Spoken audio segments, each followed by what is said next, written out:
Halo rencang-rencang, pripun kabare? Mugi-mugi sedaya kaparingan sehat. Dinten menika kula badhe ngaturi pirsa babagan wisata religi wonten ing Semarang. Monggo sami mirsani. Halo teman-teman. Hari ini saya akan melakukan perjalanan wisata religi di dua tempat di Semarang. Yang pertama, Gereja Mlenduk. Yang kedua, Wagoda Watugong. Wagoda Watugong nama asli GPI Manuel Semarang yang populer dengan nama Gereja Mlenduk. Gereja Mlenduk adalah gereja Kristen tertua di Jawa Tengah yang dibangun oleh Belanda pada tahun 1753 dengan bentuk oktagonal atau persegi 8. Mlenduk oleh masyarakat diartikan sebagai kubah karena bentuknya seperti kubah. Wagoda Watugong, kelenteng terbesar di Semarang yang merupakan tempat ibadah untuk umat Buddha dengan tinggi tercapai 45 meter. Pagoda ini dikenal dengan nama Pagoda Dewi Kwan Im karena terdapat patung Dewi Kwan Im dengan nama lain Wagoda Mata Karuna atau Wagoda Cinta Kasih. Wagoda Watugong dibangun pada tahun 1955.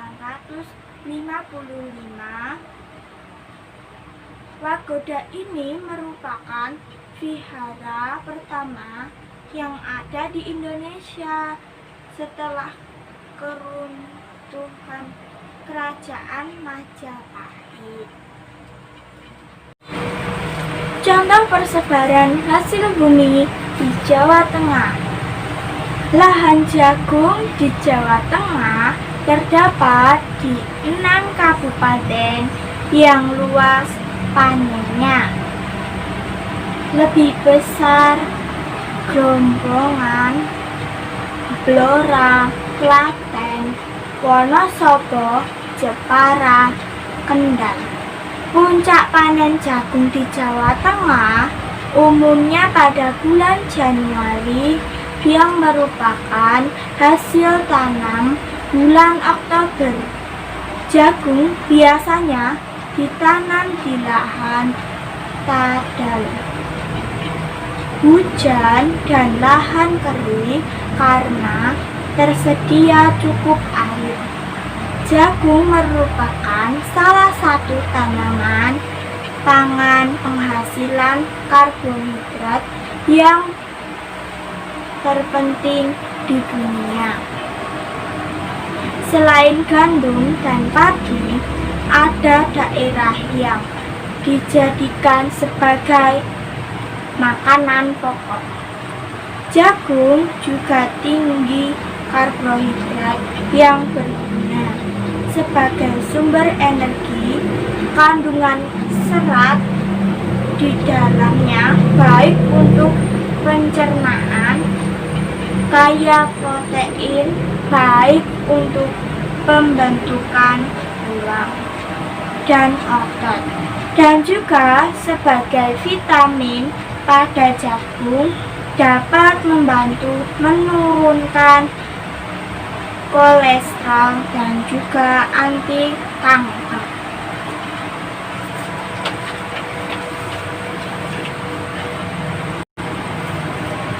Contoh persebaran sumber daya alam di Jawa Tengah: emas. Salah satu potensi mineral emas di Jawa Tengah yaitu di Desa Paningkaban Banyumas. Potensi tambang emas di Desa Paningkaban ini masih sebatas tambang emas rakyat dan belum dikelola secara resmi karena masih menggunakan teknologi sederhana dan metode tradisional. Pertambangan di desa ini adalah tambang bawah tanah dengan metode gali timbun.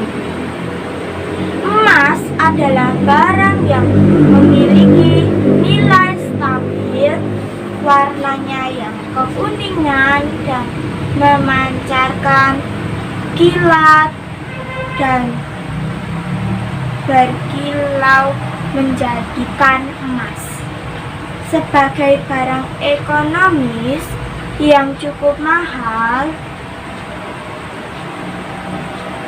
Penambang tradisional mengantikan potensi emas dengan nama Banyumas. Banyumas berasal dari kata banyu dan emas, di mana ada banyu, air, di situ ada emas. Pentingnya melestarikan lingkungan. Teman-teman, kita harus rajin-rajin menjaga lingkungan kita dan melestarikan lingkungan karena sangat penting bagi kelangsungan hidup bagi makhluk hidup. Karena apabila lingkungan tidak ada, maka manusia, hewan, dan tumbuhan tidak dapat bertahan hidup. Dengan kita rajin melestarikan lingkungan, maka lingkungan akan indah dan nyaman.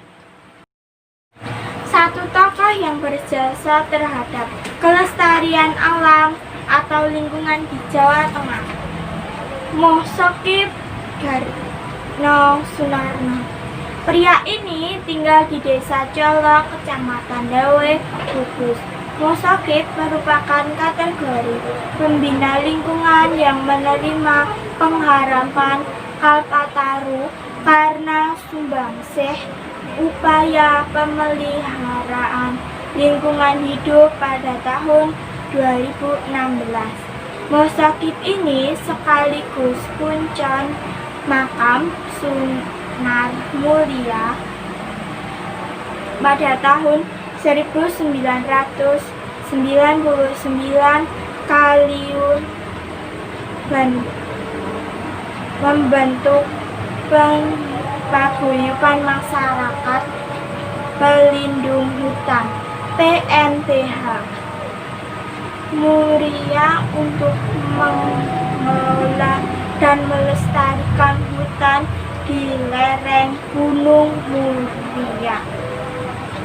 Bahkan untuk menanami lokasi-lokasi yang sulit dijangkau, beliau menggunakan ketapel tersebut yang digunakan untuk melempar biji-biji tanaman. Moh Sokip fokus pada kegiatan rehabilitas hutan yang gundul dengan cara reboisasi.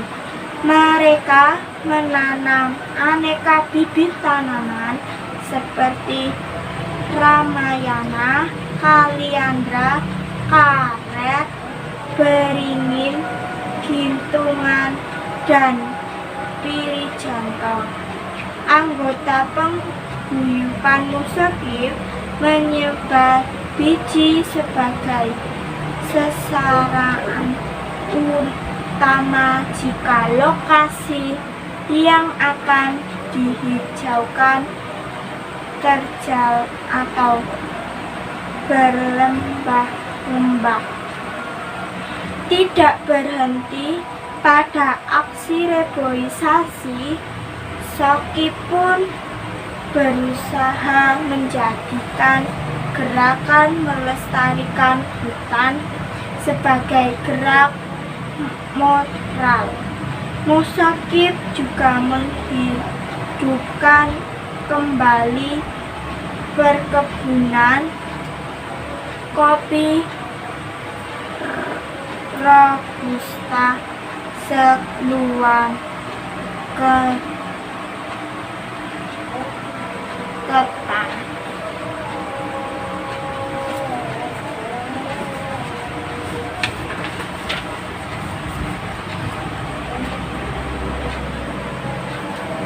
Sekitar pada ketinggian lebih dari 1000 meter di atas permukaan laut, Soki dan teman-teman meremajakan tanaman kopi dengan bantuan benih dan petuani dan jarum Tian Kudus. Setiap tahun menjelang panen, mereka menggelar tradisi wiwit kopi yang diwarnai tarian-tarian desa dan puisi. Tradisi itu belakangan menjadi daya tarik wisata di kawasan Colo. Mekaten kala wau pawartos wisata religi saking kawula Ivana kelas kawan A nomor 16. Matur nuwun, berkah dalem.